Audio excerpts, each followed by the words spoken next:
Hey everyone, welcome back. Today, this story starts with something small, square, curly, and probably sitting somewhere in a kitchen cabinet right now. Instant noodles. But this is not just a story about a quick snack. This is the story of Momofuku Ando, the man who looked at hunger, post-war struggle, and a bowl of ramen, then somehow turned hot water and 3 minutes into a global food revolution.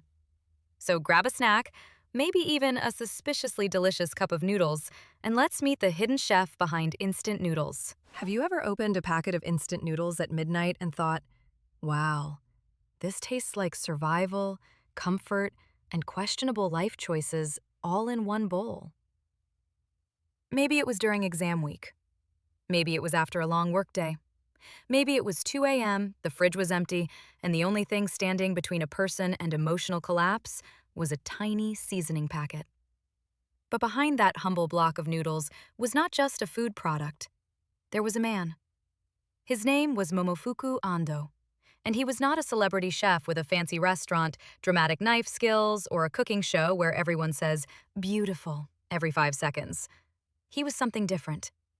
He was an inventor, a businessman, a problem solver, and honestly, one of the most underrated food heroes of the modern world. To understand why instant noodles mattered so much, the story has to go back to Japan after World War II. The war had ended, but peace did not arrive with a full dinner table. Cities were damaged, families were struggling, food was limited. People stood in long lines just to get something hot to eat. Imagine walking through a cold street after the war. Buildings are broken. People are tired. Everyone is trying to rebuild their lives one day at a time. And then there is a line. A long line. Not for concert tickets. Not for a new phone. Not for limited edition sneakers. For ramen. A simple bowl of hot noodles. Momofuku Ando saw people waiting in the cold for food, and something clicked in his mind. He understood something very basic, but very powerful. When people are hungry, food is not just food. Food is dignity. Food is comfort. Food is hope in a bowl. Ando believed that peace could come when people had enough to eat. That idea sounds simple, almost too simple. But sometimes the biggest ideas are not complicated. Sometimes they are just deeply human. At that time, Japan was receiving wheat flour, partly from the United States. The government encouraged people to eat bread made from wheat. But Ando wondered, why bread? Japanese people were already familiar with noodles. Noodles were part of daily food culture. They were warm, filling, and comforting.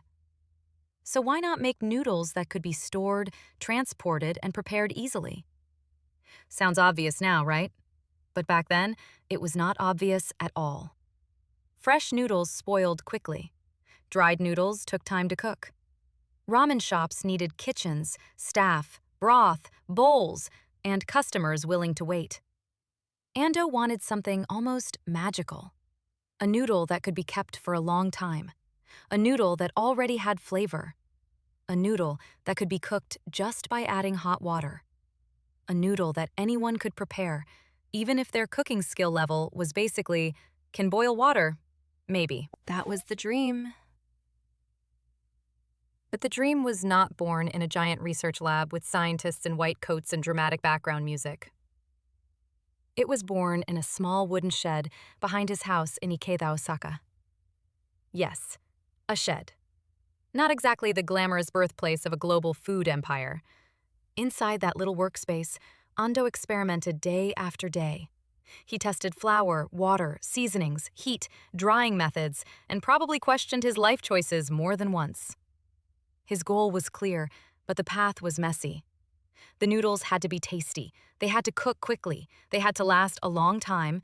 They had to be easy to produce. They had to be safe to eat. That is a lot to ask from a block of noodles. At first, nothing worked perfectly. Some noodles became too soft, some broke apart, some probably tasted like sadness with salt. But Ando kept going. And then inspiration came from an ordinary kitchen moment. One day, Ando saw his wife frying tempura. When food was placed into hot oil, moisture escaped quickly. The surface became dry and crisp, but the food could later absorb water again. That gave Ando an idea. What if noodles could be steamed, seasoned, and then flash fried? The frying process would remove moisture, helping preserve the noodles. But when hot water was added later, the noodles could come back to life. Basically, the noodles would go into a crispy little sleep and wake up in 3 minutes. That was the breakthrough. Not a lightning bolt from the sky, not a secret ancient scroll, just a man watching tempura and thinking, wait a minute, what if noodles did that? In 1958, after many experiments, Momofuku Ando introduced the world's first instant noodles, Chicken Ramen. Chicken Ramen was revolutionary. The noodles were already seasoned. All people had to do was place them in a bowl, pour hot water over them, cover the bowl, and wait. That was it. No chef, no long cooking, no complicated recipe, no add 17 ingredients and massage the dough under a full moon. Just hot water.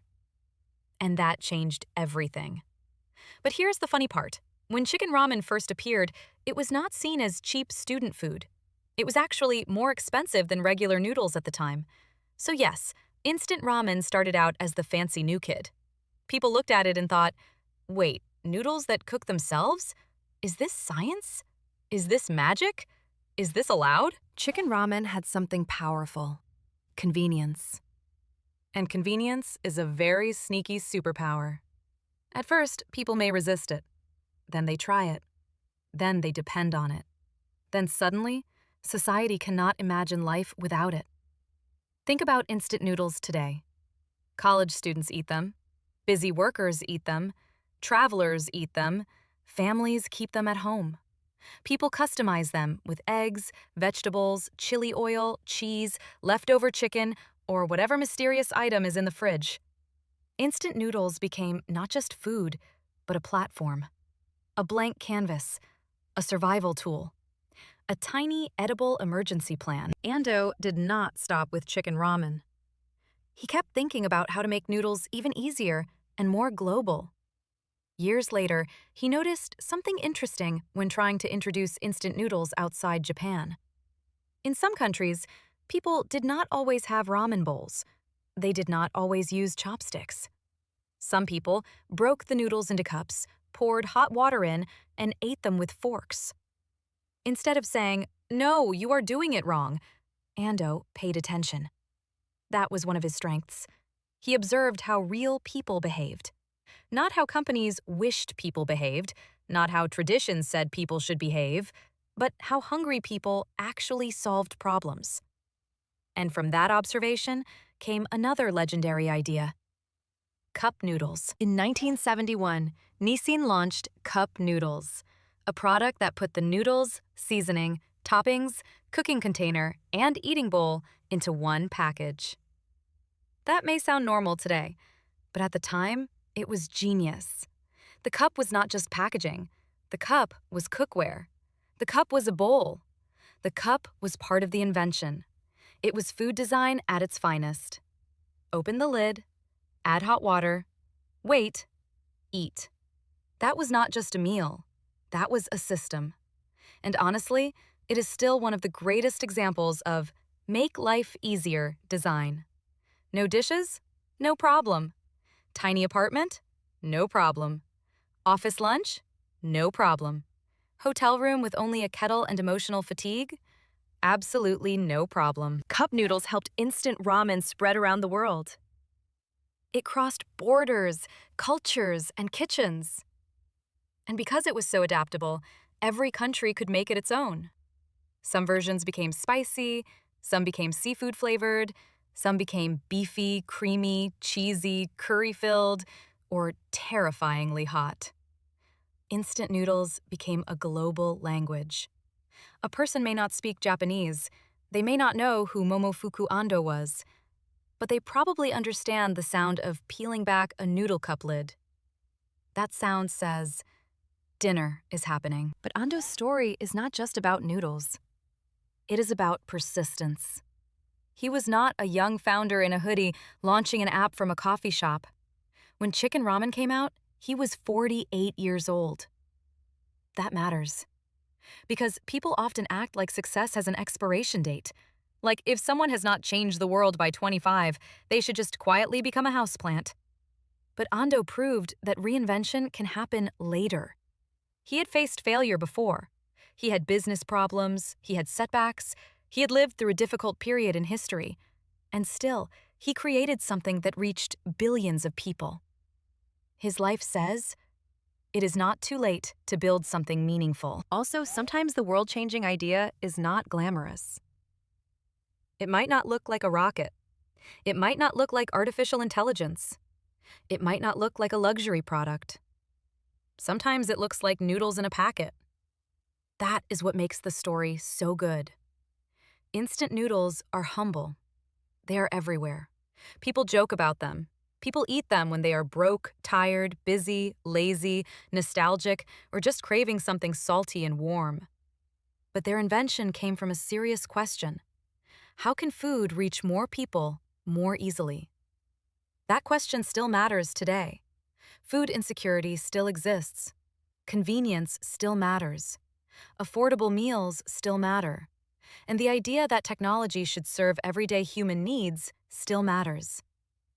Momofuku Ando understood that innovation does not always mean making something more complicated. Sometimes innovation means making something simpler. And yes, people can debate whether instant noodles are healthy. No one is saying a packet of ramen is the same as a balanced meal with fresh vegetables and a responsible amount of sodium. Instant noodles are not a magic health potion, but they are useful. They are shelf-stable, they are easy to transport, they are quick to prepare, they can be improved with other ingredients, and in moments of need, they can help people get through the day. That was the heart of Ando's invention. Not perfection. Access. Not luxury. Practical comfort. Not fine dining. Food that shows up. And maybe that is why instant noodles became so beloved. They are there during strange little moments in life. During late-night study sessions. During rainy days. During first apartments. During travel. During heartbreak. During deadlines. During I forgot to buy groceries again, disasters. Instant noodles do not judge. They simply wait in the cupboard like a tiny square-shaped friend. Momofuku Ando passed away in 2007 at the age of 96, but his idea is still alive every day, all over the world. Billions of servings of instant noodles are eaten each year. That is not just business success. That is cultural impact. Ando did not just invent a food. He changed how people think about convenience, preservation, packaging, and everyday eating. He turned a bowl of ramen into something portable. He turned a kitchen process into a 3-minute ritual. He turned post-war hunger into a mission for accessible food. So the next time someone tears open a packet of instant noodles, drops the noodle block into a bowl, sprinkles in that magical seasoning powder, and waits for the steam to rise, they are not just making a quick snack. They are touching a piece of food history. A story that began in post-war Japan. A story shaped by hunger, patience, failure, creativity, and one very determined man in a backyard shed. Momofuku Ando was the hidden chef behind instant noodles. Not because he cooked every bowl, but because he cooked up the idea that food could be fast, affordable, and comforting for millions of people. And in a world that often feels complicated, that little block of noodles still delivers a simple message. Sometimes, hope only needs hot water and 3 minutes. And that is the story of Momofuku Ando, the hidden chef who proved that a big idea does not always need to look big. Sometimes, it looks like a little block of noodles waiting patiently in a packet. If this story made you see instant noodles a little differently, follow for more fun stories about the everyday inventions hiding in plain sight. And next time you hear that kettle boil, remember, history might be only 3 minutes away.